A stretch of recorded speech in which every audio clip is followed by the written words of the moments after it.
Africa की सुनहरी धरती पर, जहां हवाएं अनगिनत कहानियां समेटे घूमती हैं, जहां हर पेड़, हर झाड़ी, हर चट्टान सदियों से जीव जंतुओं की दास्तानें सुनते आ रहे हैं, वहीं खड़ा है एक जीव, मानो समय की धूल से निकलकर आज भी जिंदा हो।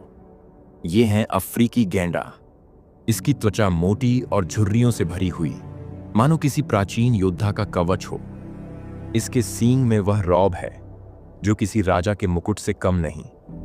यह सिर्फ जानवर नहीं, यह है धरती का प्रहरी, धरती का बख्तरबंद टैंक। इसका हर कदम भारी लेकिन आत्मविश्वास से भरा हुआ। जब यह चलता है तो लगता है धरती की धड़कन इसके साथ चल रही है। यह गैंडा सिर्फ शक्ति का प्रतीक नहीं, बल्कि उस विरासत का हिस्सा है जिसे प्रकृति ने करोड़ों सालों में गढ़ा है। लेकिन इस ताकत के पीछे एक दर्द भी है, एक ऐसा दर्द जो इंसानी लालच ने दिया है। और यहीं से शुरू होती है इसकी असली कहानी, संघर्ष की कहानी।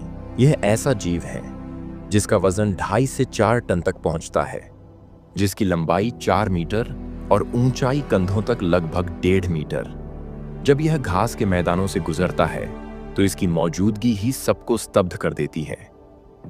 इसकी त्वचा इतनी मोटी कि शेर के नुकीले पंजे भी इसे चीर न सकें। लेकिन इस कठोर कवच के नीचे धड़कता है एक नाजुक दिल। इसकी आंखें छोटी और कमजोर हैं, लेकिन इसकी सुनने और सूंघने की शक्ति इतनी तेज कि सैकड़ों मीटर दूर की आहट और हवा में तैरती खुशबू को पहचान ले। इसका सींग, जो इसकी गौरव और अस्तित्व का प्रतीक है, जो सिर्फ हड्डी नहीं बल्कि इसकी असली पहचान है, यही सींग इसे दुश्मनों से लड़ने की ताकत देता है। और यही सींग इंसानों की नजरों में इसकी मौत का कारण बन जाता है। अफ्रीका का यह योद्धा जितना मजबूत है, उतना ही असुरक्षित भी। और यही इसकी जिंदगी की सबसे बड़ी विडंबना है। सवाना का इकोसिस्टम एक ऐसा जाल है जहां हर प्राणी की अपनी भूमिका है। यह सिर्फ घास खाने वाला जानवर नहीं, बल्कि प्रकृति का इंजीनियर है। जब यह झाड़ियों को तोड़ता है तो नए रास्ते बनते हैं, छोटे जानवरों को जगह मिलती है। जब यह कीचड़ में लौटता है तो इसके शरीर से उतरने वाले कीड़े पतंगे पक्षियों के लिए भोजन बन जाते हैं। जब यह घास चरता है तो मैदान संतुलित रहते हैं, क्योंकि अगर यह न हो तो झाड़ियां सवाना को ढक लें और नतीजा यह कि झेब्रा, मृग और जिराफ जैसे जीवों को चरने की जगह ही न बचे। इसके साथ एक और अनोखा रिश्ता है ऑक्सपैकर पक्षियों का। ये पक्षी इसके शरीर पर बैठकर इसके खून चूसने वाले कीड़ों को खा जाते हैं, मानो प्रकृति ने इसे अपना निजी डॉक्टर दिया हो। यही कारण है कि अफ्रीकी संस्कृति में इसे शक्ति, धैर्य और जीवन का प्रतीक माना गया है। लेकिन अफसोस, आज का इंसान इन प्रतीकों को भूल चुका है। इसके लिए यह सिर्फ सींगों का भंडार है, जिसे बेचकर वह लालच की आग बुझाना चाहता है। जब चांदनी रात में यह अपने बच्चों के साथ घास चरता है तो अचानक दूर से आती है बंदूक की आवाज, जो सिर्फ इसके सींग के लिए इसकी जान ले लेता है। यह सींग, जिसे कुछ लोग दवा समझते हैं, कुछ लोग शान का प्रतीक, लेकिन सच्चाई यह है कि यह सिर्फ कठोर केराटिन है, वही पदार्थ जिससे हमारे नाखून और बाल बने हैं। फिर भी इंसानी अंधविश्वास और लालच ने इसे हीरे से भी ज्यादा कीमती बना दिया है। आंकड़े बताते हैं कि सिर्फ पिछले 50 सालों में अफ्रीकी गैंडों की आबादी 90% तक घट चुकी है।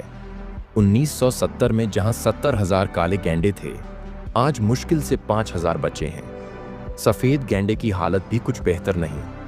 और तो और, उत्तरी सफेद गैंडा अब लगभग विलुप्त हो चुका है।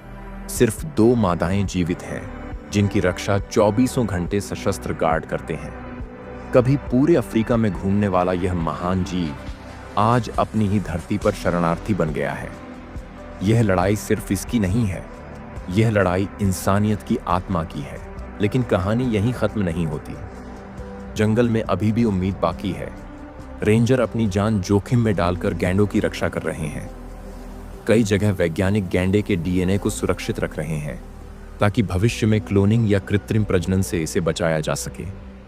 और सबसे बड़ी उम्मीद है इंसानी दिलों में, वह बच्चा जो इसकी तस्वीर देखकर मुस्कुराता है, वह पर्यटक जो सफारी में जाकर गैंडे को देखकर रोमांचित होता है, और वह किसान जो अपने खेतों के पास गैंडों को सुरक्षित गुजरने देता है। यही है इसकी जिंदगी की असली उम्मीद।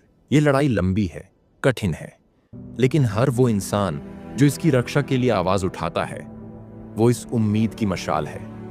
सवाल सिर्फ इतना है, क्या हम सब मिलकर इस बख्तरबंद योद्धा को आने वाली पीढ़ियों के लिए बचा पाएंगे?